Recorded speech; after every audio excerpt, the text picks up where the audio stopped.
Friend, welcome back my YouTube channel SK Jha and associates. आज का जो हमारा टॉपिक है वो टॉपिक है स्पेशली कि इनकम टैक्स रिटर्न कितने प्रकार के होते हैं। कई लोगों को इस बात का कन्फ्यूजन होता है कि इनकम टैक्स रिटर्न कितने प्रकार के होते हैं, कौन सा रिटर्न मैं फाइल करूं। तो आज मैं इसी टॉपिक पर बात करूंगा और आपको बताऊंगा कि इनकम टैक्स रिटर्न कितने प्रकार के हैं और कौन से व्यक्ति को,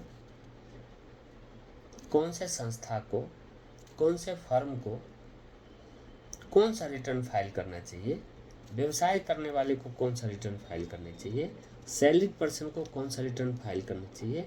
ये सब सारी बातें और कितने फर्म अवेलेबल है इनकम टैक्स डिपार्टमेंट के अकॉर्डिंग, वो सारी बातें मैं आपको बताऊंगा। आप मेरे चैनल पर बने रहने के लिए मेरे चैनल को लाइक करें, सब्सक्राइब करें, नोटिफिकेशन को ऑन कर लें और शेयर करें, जिससे ज़्यादा से ज़्यादा लोगों को ये जानकारी मिले, क्योंकि ये बहुत महत्वपूर्ण जानकारी है। जितने भी टैक्स पेयर हैं, चाहे वो टैक्स पेयर सैलरीड पर्सन हो, इनकम फ्रॉम बिजनेस हो, पार्टनरशिप फर्म का शेयर होल्डर हो, प्राइवेट लिमिटेड कंपनी हो, शैक्षणिक संस्थान हो, कॉलेज हो, यूनिवर्सिटी हो, राजनीतिक पार्टी हो, न्यूज चैनल वाले हो, पीटीसी, जितने भी प्रकार के टैक्स पेयर हैं वो सभी ये सेवेंथ जो हमारा इनकम टैक्स रिटर्न का फर्म है उसी में से किसी एक पर एप्लीकेबल होता है और वही वो फाइल करते हैं। तो अभी मैं आपको बताऊंगा और क्लियर कर दूंगा कि कौन सा रिटर्न किसके लिए एप्लीकेबल होता है।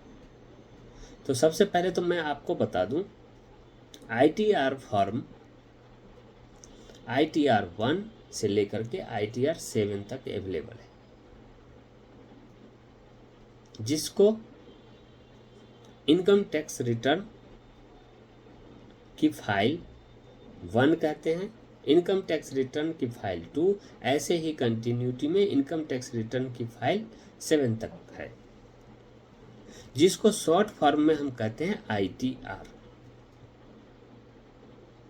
तो गवर्नमेंट के अकॉर्डिंग जो लिमिट दिया गया है कि इस लिमिट के बाद अगर आपका इनकम इससे ज़्यादा होता है तो आपको टैक्स पे करने होंगे। तो उस लिमिट के क्रॉस करने के बाद जो रिटर्न फाइल किया जाता है और कौन कौन से फॉर्म किस पर अप्लीकेबल होता है ये मैं आपको बताऊंगा।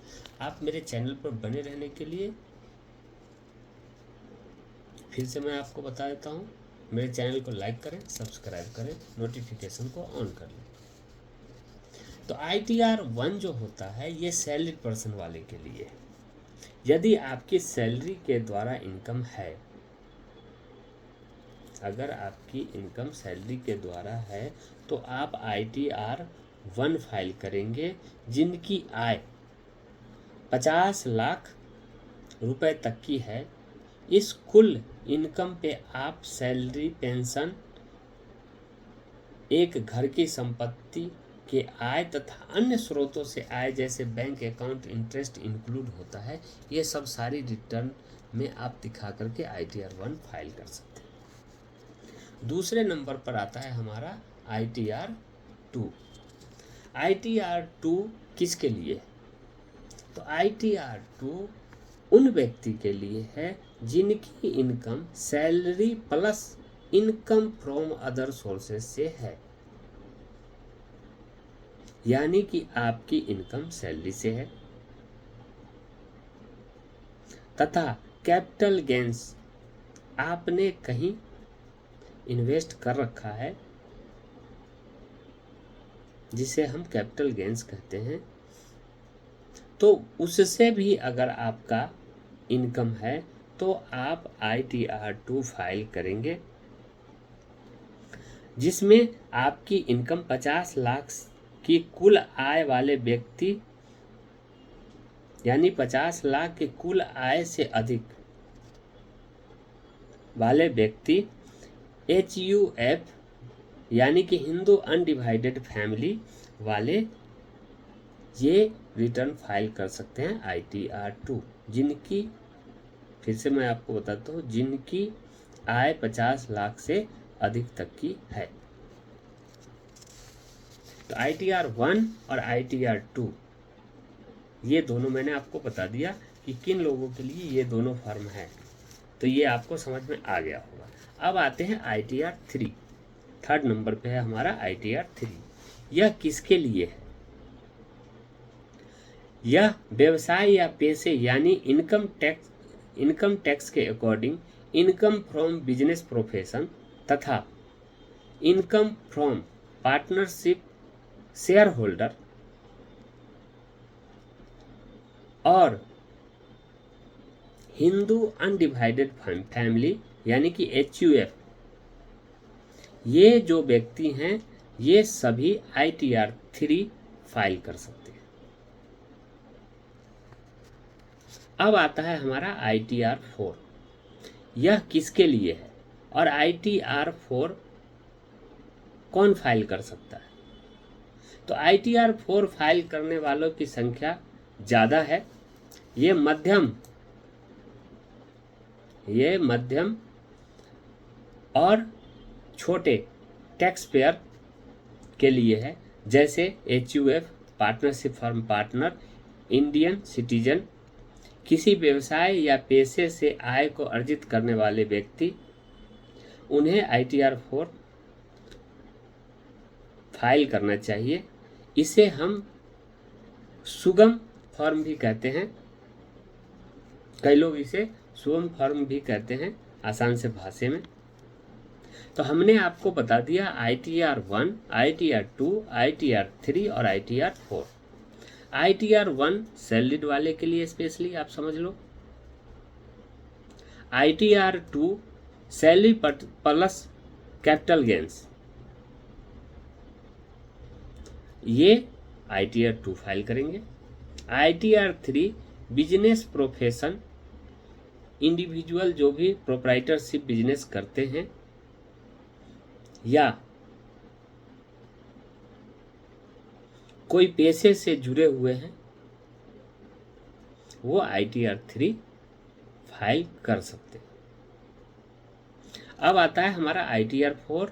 ITR 4 ये छोटे मध्यम वर्गीय जो टैक्स पेयर हैं वो बड़ी संख्या में ITR 4 फाइल करते हैं। इसमें प्रोफेशनल भी इंक्लूड है, जैसे वकील, डॉक्टर। तो ये ITR 4 रिटर्न फाइल करते हैं। तो ये ITR 1, 2, 3, 4 ऑनलाइन भी आप फिल कर सकते हैं। ये इनकम टैक्स डिपार्टमेंट के पोर्टल पर अवेलेबल है। तो आप इनकम टैक्स रिटर्न ऑनलाइन भी फाइल कर सकते हैं। अब आता है हमारा ITR 5। ITR 5 यह आपको बता दें कि ITR 5 फर्म संस्थाओं के लिए होता है। ऐसे संस्था जो LLP, partnership firm, AOP, BOI के रूप में रजिस्टर्ड है, आप सभी ITR 5 फाइल कर सकते हैं। ये इन्हीं संस्थाओं के लिए।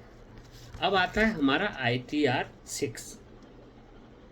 ITR 6 किसी भी कंपनी के लिए होती है जो इनकम टैक्स एक्ट की 1961 की सेक्शन 11 से संबंधित छूट का दावा नहीं कर रही होती है। वो सभी कंपनियां इनकम टैक्स रिटर्न की फॉर्म नंबर 6 फाइल कर सकती। अब आता है हमारा लास्ट ITR 7। ITR 7 फर्म, राजनीतिक पार्टी, अस्पताल, यूनिवर्सिटी, न्यूज एजेंसी, एजुकेशन संस्थान, ट्रस्ट इत्यादि जितने भी हैं वो सब ITR 7 फाइल करेंगे। तो ये 7 इनकम टैक्स की फर्म अवेलेबल है as per income tax department. अब इसमें मैंने आपको बता दिया कि कौन से ITR किसके लिए है और कौन सा ITR आप फाइल कर सकते हैं, क्योंकि ये बहुत से लोगों को कन्फ्यूजन था और बहुत से सवाल मेरे पास आए हुए थे कि कौन सी ITR हमें भरना चाहिए। तो ये आज मैंने आपको बता दिया कि इनकम टैक्स डिपार्टमेंट ने 7 फॉर्म ITR के इशू किया हुआ है। इसमें से डिफरेंट पर्सन, संस्था, कंपनी, ये सब के लिए है। जो मैंने बताया है उसके अकॉर्डिंग आप चयन कर लें कि आप कौन से कैटेगरी में आते हैं और आप उस रिटर्न को फाइल कर सकते हैं। और 4 फॉर्म मैं फिर आपको बता देता हूँ, ITR 1, ITR 2, ITR 3, ITR 4 online available है, आप उसको फाइल कर सकते हैं। और मैं आपको फिर से बता देता हूँ, आप मेरे चैनल को लाइक करें, सब्सक्राइब करें, नोटिफिकेशन को ऑन कर लें, जिससे आपको अपडेट मिलती रहे। Okay, thank you.